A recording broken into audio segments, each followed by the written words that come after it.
Hi guys, and happy Saturday. I have this cloth here because I just washed my hair, and of course it's going to be still wet. My hair usually takes like 2 days for it to dry completely because I don't use any heat or anything. I just like to do it naturally with the air. So you guys may see me occasionally patting my sides down because I have water dripping. But I'm going to go outside, so that should also aid in the drying of my hair.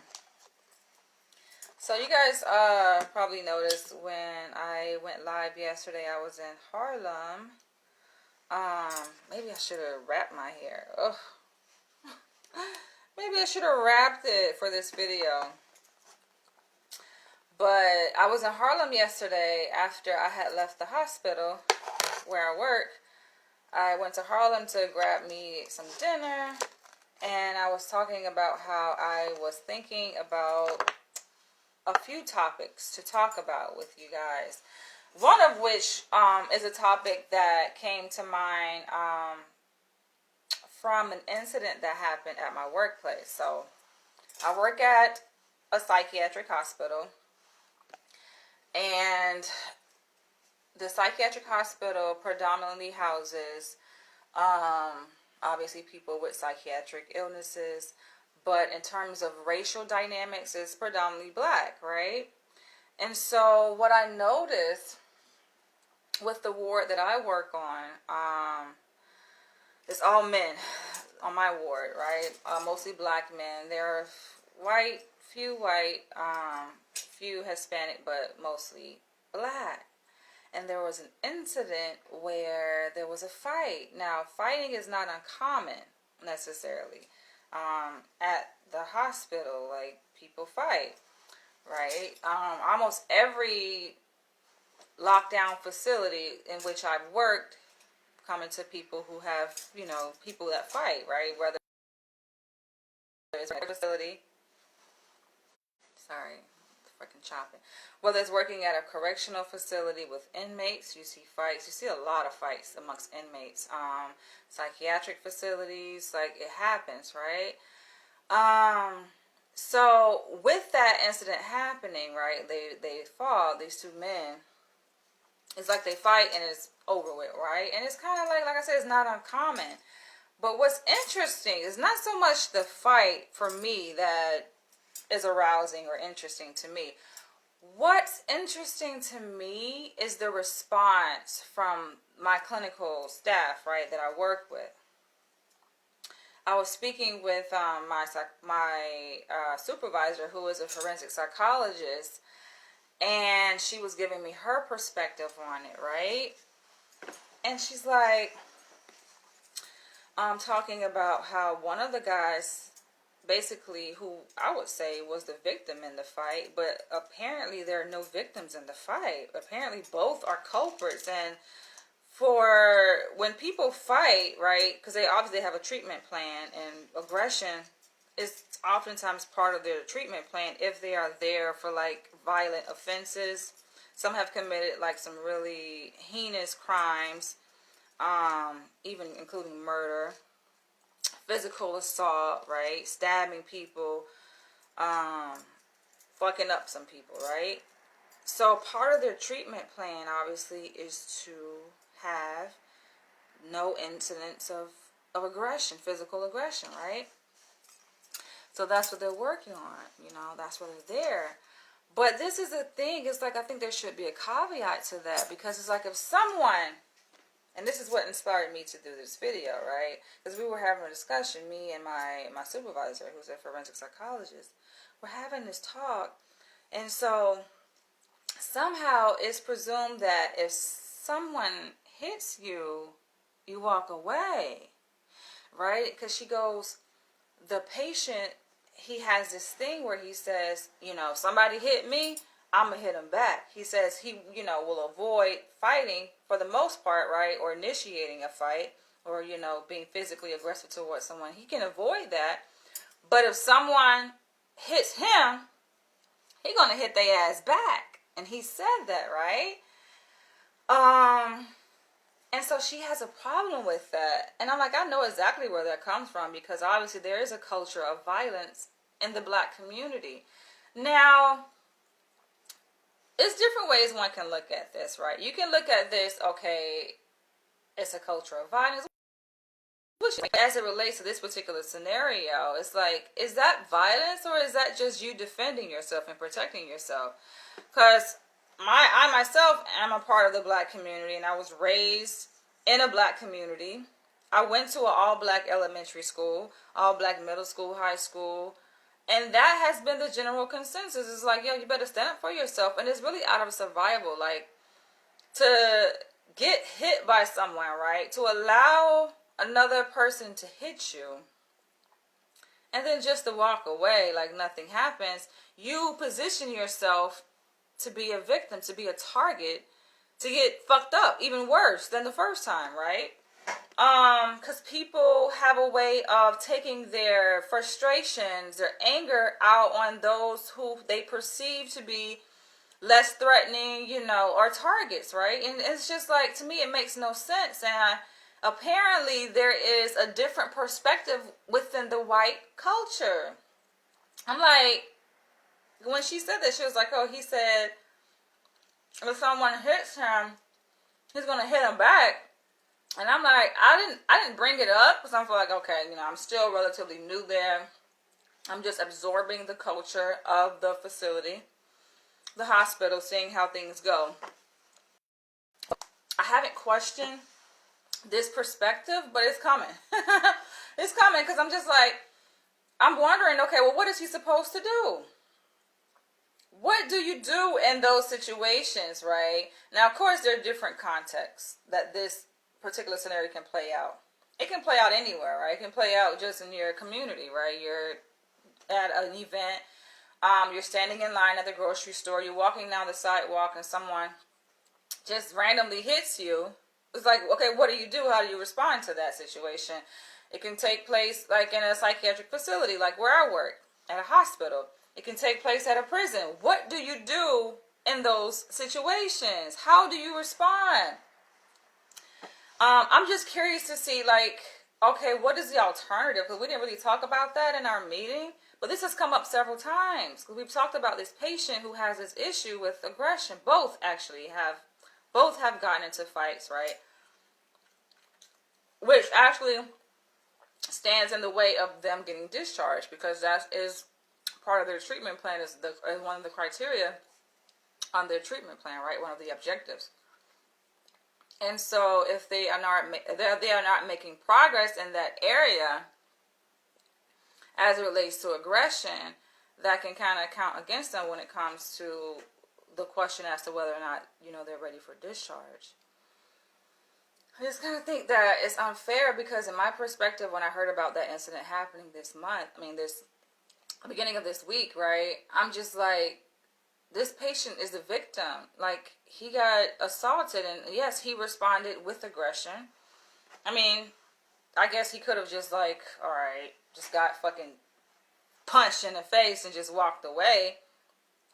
But who does that? I'm just trying to figure out what sense does that make. Some things I feel like that white people say, like the reason and rationale, like, it makes you wonder, how does that even make sense? In your own personal life, if someone hits you, what do you do? Do you like walk away? Or do you fend for yourself? I don't know too many people that's going to walk away. I just don't see that. I don't see that as a realistic option to a way of responding. I just don't see that. Feel free to share your comments below. But that doesn't make any sense to me. Right? You just walk away. Now, granted, I think that, you should think before you act. Sometimes, situations happen and it doesn't necessitate for you to think, right? It calls for you, it warrants for you to just respond, because you have to defend yourself, right? You have to protect yourself. You put too much thought in the thing, because there's this whole narrative, especially within within like the clinical community in terms of not reacting right out of in these situations, right? You're supposed to like slow down, pause, and be mindful of, you know, the scenario, the situation at play, what's happening, right? You be mindful of what you're experiencing internally. Putting all this thought, I'm just like, okay, that's helpful, I think, in certain situations, but when it comes to your life, your survival, your protection, like, who the fuck comes up with this? How is that even relevant? How does that even apply? It almost makes me upset that people have this expectation. I'm like, and I feel like it's a bias when you think about it. I feel like it's a racial bias, because how is that, like, how does that make sense, right? To expect black men in this situation just walk away. So somebody gets hit you, you're gonna just walk away. Granted, this is New York, right? So I understand the laws are different here. I'm from Florida.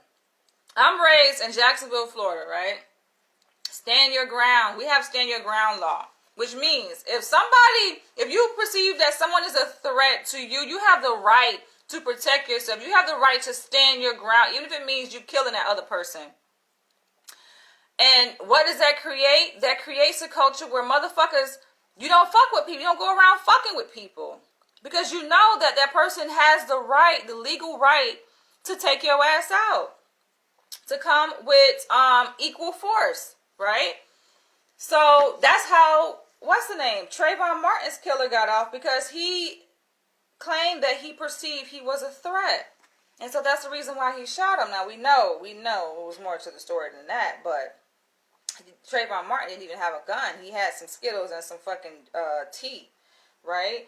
So how that shit got up, I don't know, but that's what he used to get off on that case. He and his lawyer used the stand your ground law. But anyway, it's just like, I remember growing up and going to a school where, yes, violence is pretty rampant. We're talking about a culture, right, of students who come from families low income. The school that I went to, it was my neighborhood school, right? So it was like walking distance. My family, I would say, my mother and father, they were working class people.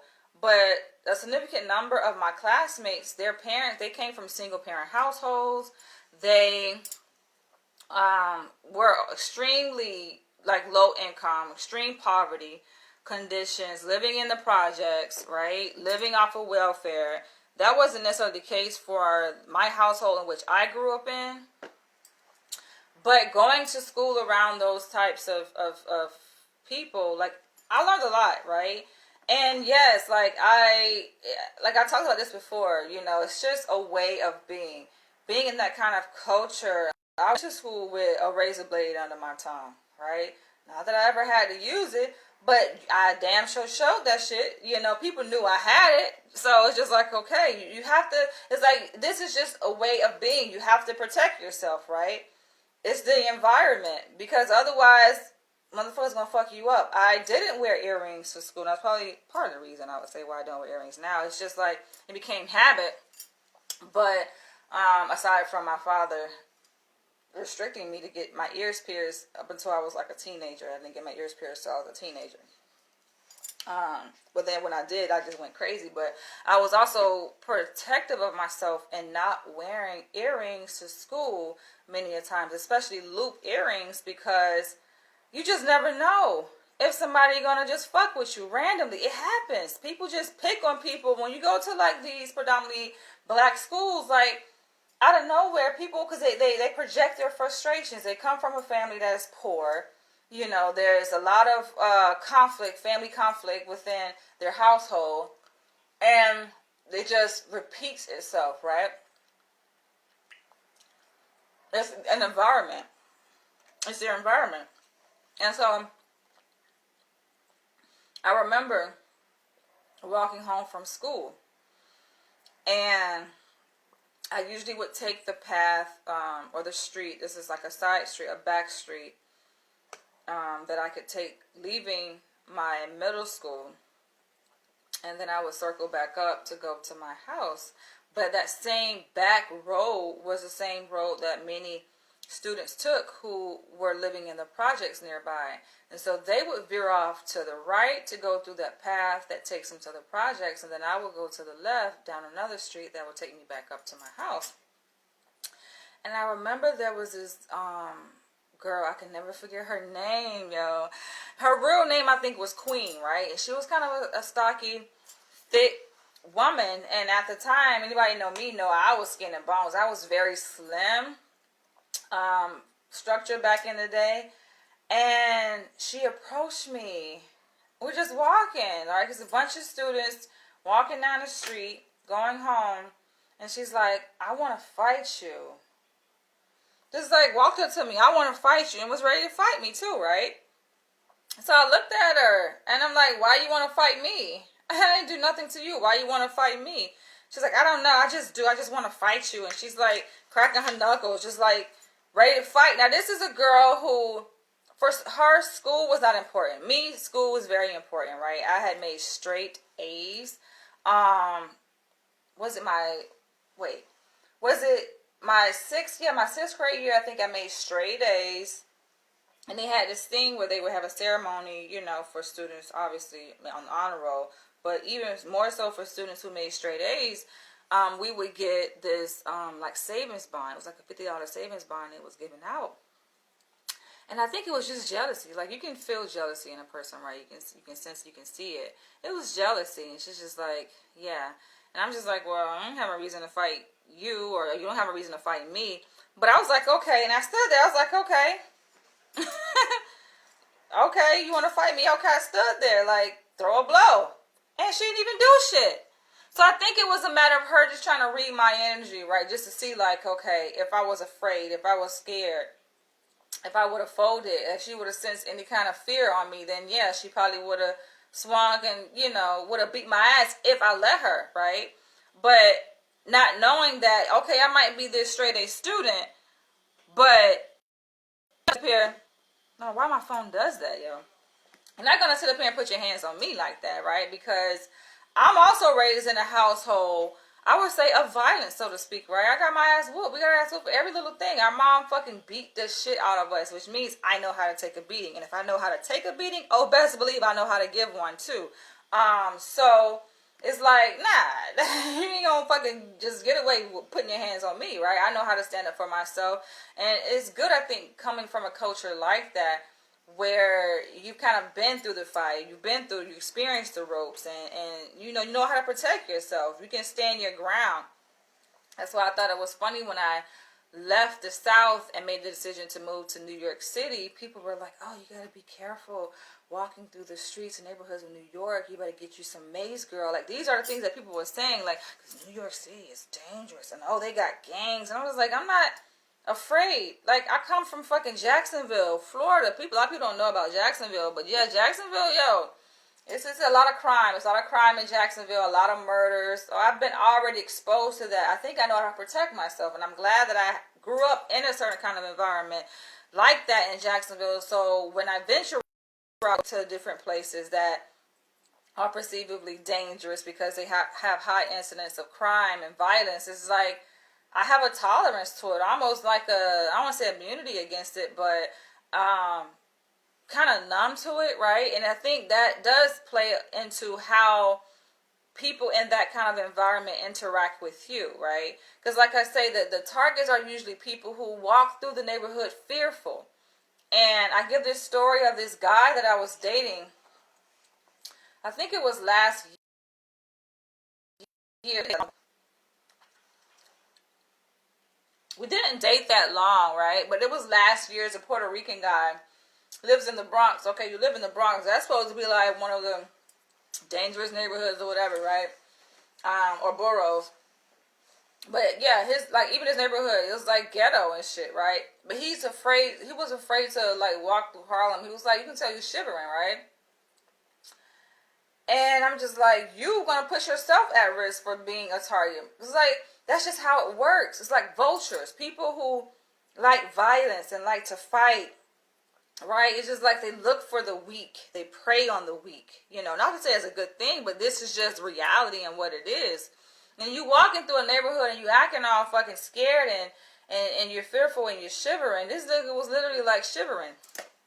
I'm just like, damn, sweating and shit. Motherfucker was sweating. How you can tell a person like is anxious or scared because oftentimes they sweat. You're like, why are you sweating unless it's really hot outside? But come on, yo, what the fuck is you sweating so much for? Because they nervous. That's how I knew that shit wasn't gonna work. But yeah, it just goes to show, like, yeah, and for me, it matters, like, even in choosing a mate, right? Mate selection is like, I prefer to date men who are alpha, who are dominant. You can't be scared because I don't want to date a man who is afraid of me. And I've got that sense from that prime example, that guy, the Puerto Rican guy, where he was like a little bit nervous around me. That's a turn off. I don't want to date no man that's scared of me. Because we're going to have some issues. If you're afraid of me, come on, think about it. If you're afraid of me, how can we build trust? And on top of that, intimacy.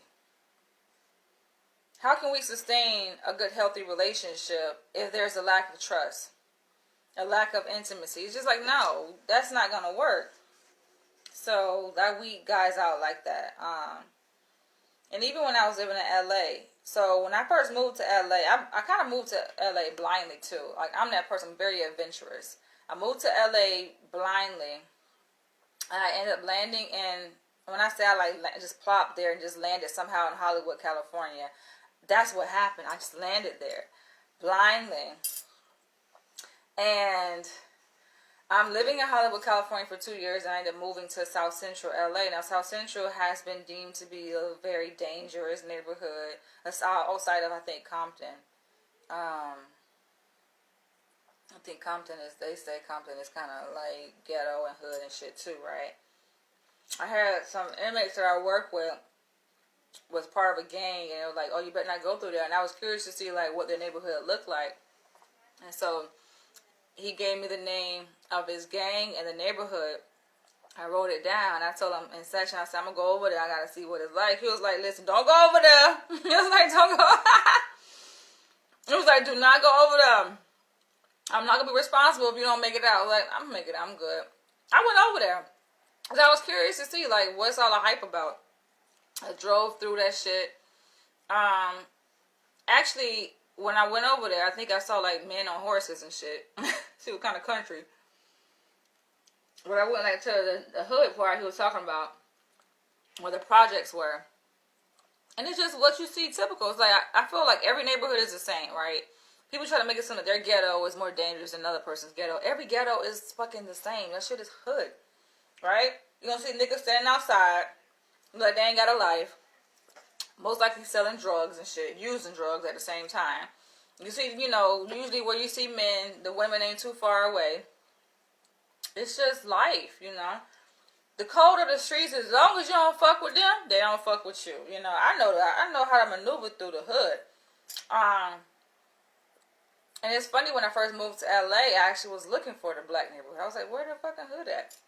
Living in Hollywood around all those white people, I mean, it's cool and all, but I'm just like, I kind of want to be around some black people. I want to, you know, give me some good soul food, some collard greens, you know, some candy yams and shit, good fried chicken. And then I found the hood.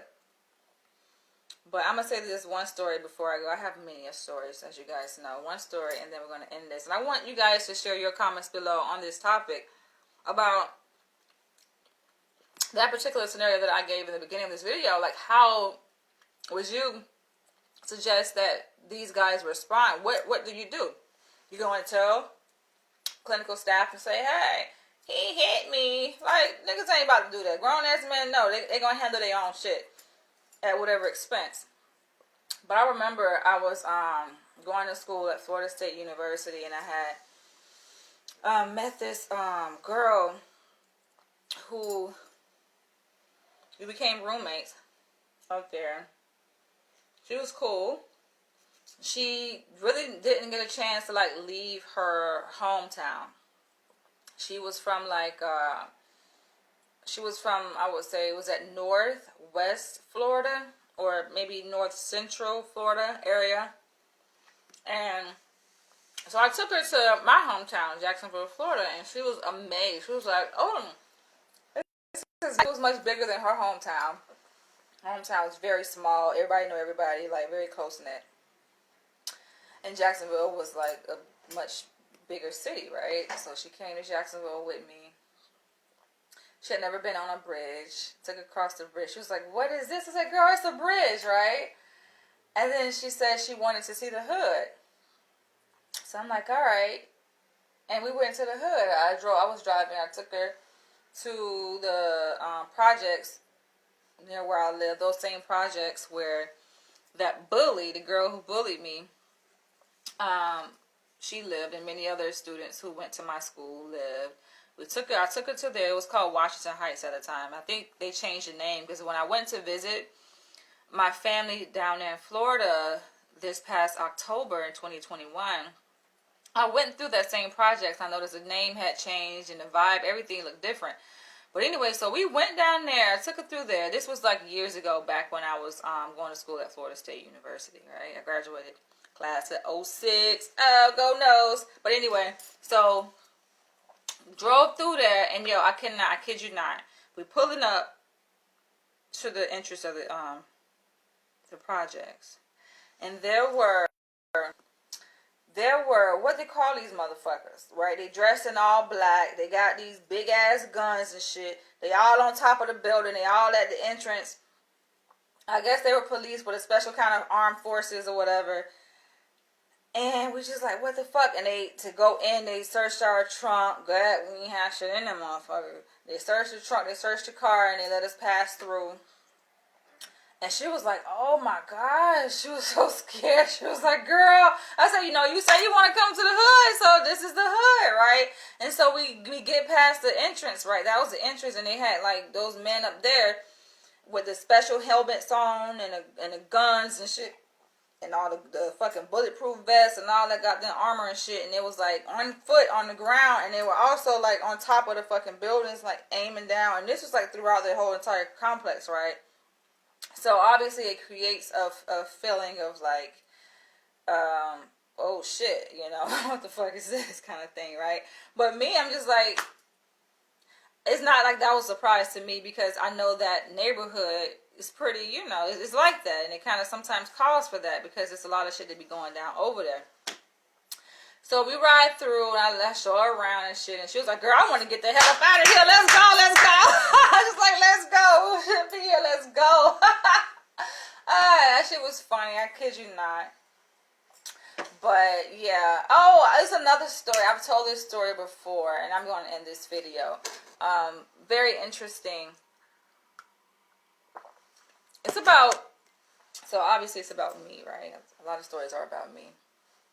And this was after my mom and my dad separated. So I lived in a 2-parent household up until the age of 12. And then my mom and my dad separated, and then my mom took me and my sister with her to live with her mother and her sister, so my grandmother and my aunt, in her hometown of St. Augustine, Florida. I hated that shit. So I lived there for 4 years, and I ended up fucking being rebellious and just said, "Fuck this shit," right? And I decided to move back in with my dad. But I remember when I first got to St. Augustine, and I'm in middle school, and I'm like the new girl. And of course I'm attractive, right? Motherfucker just don't become attractive all of a sudden. Like, I've been this way, right? You don't just become intelligent. You've been this way, right? So, with me being the new girl, of course it attracts a lot of attention. And I end up getting into fights. Actually, only 2. It wasn't bad. Just 2 fights. So I got into a fight. I want to say, it was middle school, I think. I only lived there 4 years. I lived there in my 7th grade, 8th grade, 9th, and 10th grade year.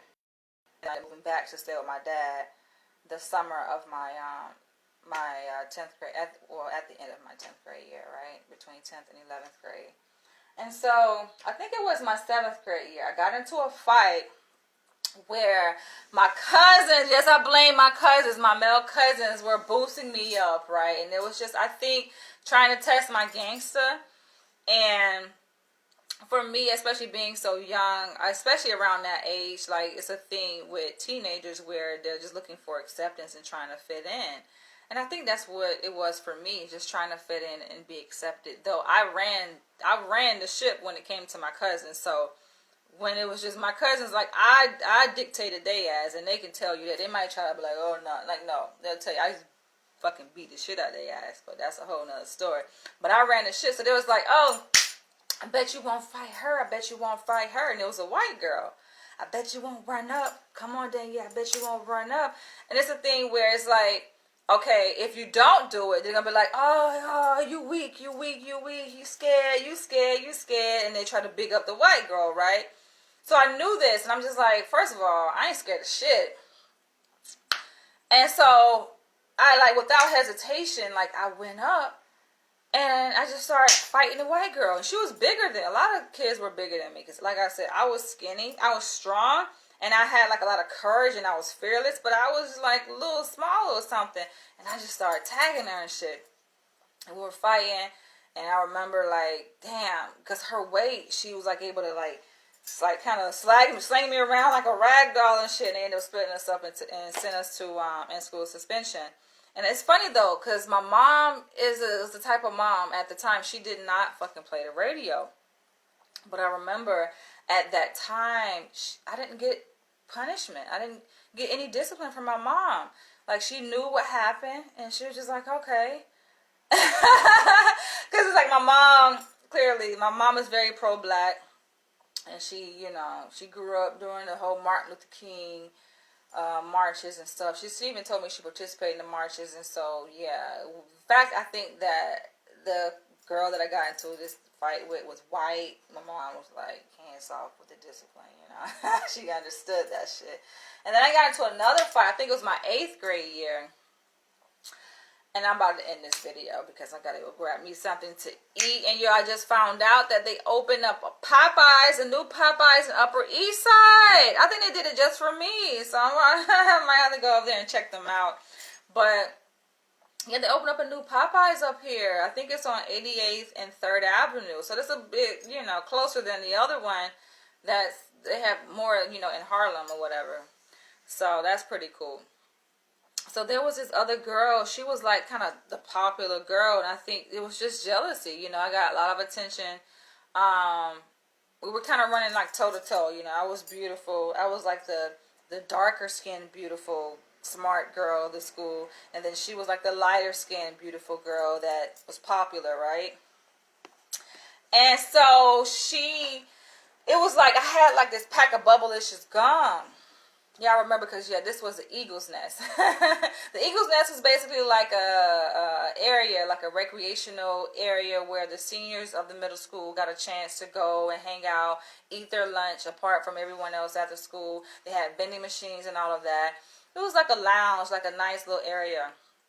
And so we were in there, and, you know, I was just passing out pieces of Bubblicious gum, which is a really thick chewing gum, right? And you can blow big bubbles with it. And I was down to my last piece. I had passed out, 4 pieces, only 5 pieces in the pack. I passed out 4 pieces to, like, people I was cool with.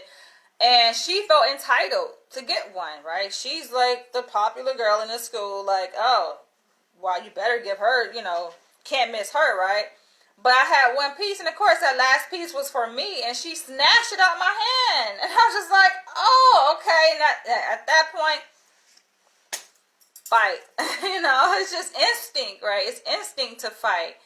And so when I hear stories about, like, you know, of course, my own patients and men and even, you know, younger kids getting into fights, it's like I can identify with that shit because I think it's just something that's in us innately. Like, it's in our genes, yo.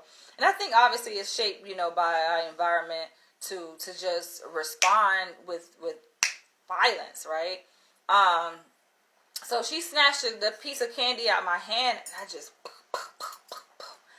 and we in between the vending machines, and I busted her. I remember after the fight, I looked at her in her eyes, yo. And I looked at her face, and I said her lip was busted. I left the fight unbruised, almost like untouched. And I was like, yeah.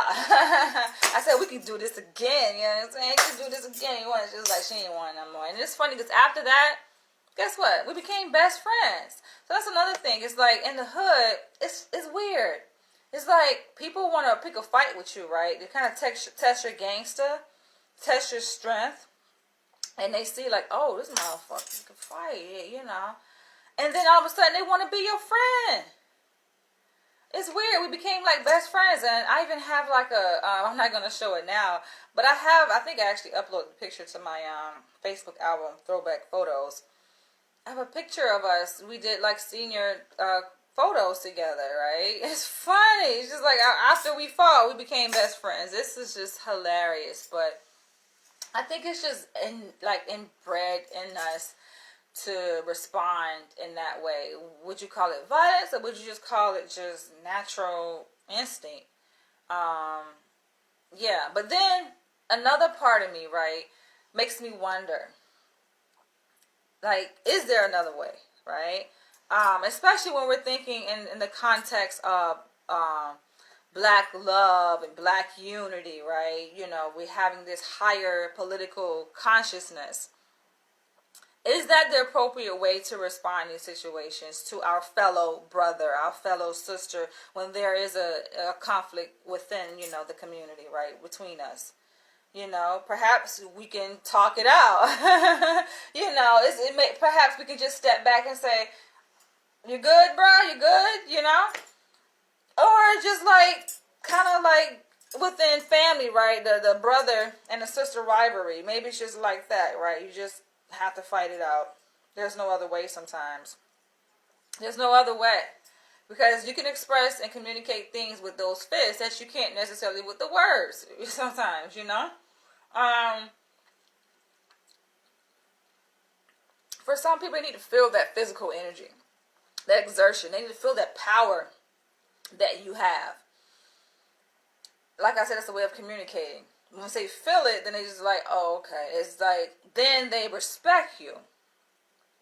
Somehow, it's as if like they can't respect you unless they feel that energy. It's like the game of arm wrestling, right? Why do people arm wrestle? It's kind of like fighting in a way. But it's like not till after you arm wrestle a person and you see their strength, you're like, oh, okay. Then you have a better respect for that person. But you wouldn't even know what level of respect to have for that person unless you went through that arm wrestle or a fight with that person, right? It's weird, but I think it's natural. On that note, I'm going to end this video. I will catch you guys in the next one. Feel free to drop your comments below. Let us know what you think. I really want to know your perspective on this because I know it's going to come up again, like at my workplace. And there will be a time when I am going to challenge that thought, that perspective. Okay, so if they shouldn't hit the other person back, then what do they do? What is that going to look like? You know, so just walk away? Nah.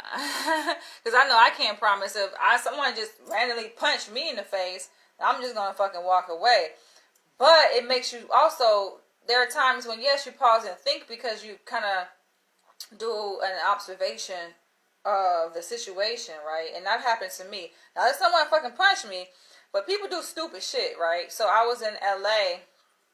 I was going up the escalator coming out of the Hollywood and Vine station. And I felt a tugging on my book bag, right? I think I was coming home from my practicum clinical site. And it was hot, one of those days, and I felt a tugging, and I just, like, imagine, so when you feel a tugging, right, you're like, what the fuck, you know what I'm saying, personal space, right, what if I would have responded and bust this motherfucking girl in the face, right, without thinking, but I didn't. I looked back at her, and I noticed that she didn't have her faculties together, right, she looked like she could be a little bit psychotic, and homeless. So I'm like, okay, no, because I know I would have did some damage to her if I would have turned around and punched her, but instead, I jerked real quick. I jerked my bag and said to her very firmly, don't touch my bag. And she didn't touch it. She left me alone. That was enough, right? So sometimes You can respond in a different way without having to put hands on someone. I didn't have to put my hands on her. I just jerked my freaking bag away, like, don't fucking touch my goddamn bag, and yelled, with a certain degree of with power, like, do not touch my bag, get your hands off my bag, and that was just it. So sometimes that's what it takes, but other situations, let's say you like face and face with someone, and they just walk up to you, I'll catch you guys later.